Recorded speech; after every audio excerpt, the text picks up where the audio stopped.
நல்லா மொறு மொறுன்னு ஸ்வீட் சோமாஸ் ரெசிபி. இது பண்றதுக்கு ஒரு மிக்சிங் போல 2 கப் அளவு மைதா மாவு, 1/4 கப் அளவு ரவை, உப்பு தேவையான அளவு, 2 டேபிள் ஸ்பூன் அளவுக்கு எண்ணெய் சேர்த்து நல்லா கலந்து விட்டதுக்கு அப்புறமா கொஞ்சம் கொஞ்சமா தண்ணி சேர்த்து நார்மலா சப்பாத்தி மாவு பிசைற மாதிரி பிசைஞ்சு இந்த மாதிரி வச்சிடலாம். 30 மினிட்ஸ் ரெஸ்ட் டைம் கொடுத்துருங்க. இப்போ ஒரு மிக்சி ஜார்ல 1/2 கப் அளவு பொட்டுக்கடலை, 5 ஏலக்காய், 1/3 கப் அளவுக்கு சர்க்கரை சேர்த்து பவுடரா அரைச்சு எடுத்து தனியா வச்சுக்கணும். இப்போ ஒரு கடாயில 1/2 கப் அளவு தேங்காய் சேர்த்து கலர் மாற வரைக்கும் நல்லா வதக்குனதுக்கு அப்புறமா அடுப்பு ஆஃப் பண்ணிட்டு நம்ம அரைச்சு வச்ச பவுடர் சேர்த்து கிளறி விட்டு எடுத்து வச்சுக்கோங்க. நம்ம பூரணம் ரெடி ஆயிடும். 30 மினிட்ஸ்க்கு அப்புறமா மாவுல சின்ன பால் சைஸா பிடிச்சிட்டு அது இந்த மாதிரி சர்க்கிளா திரட்டிக்கோங்க.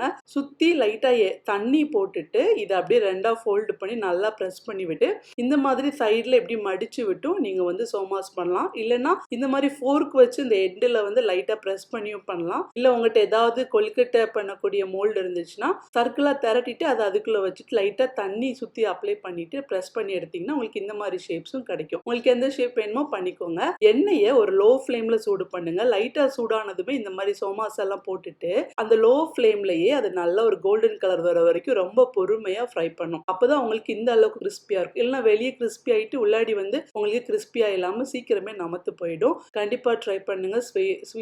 டேஸ்ட் ரொம்ப நல்லா இருக்கும்.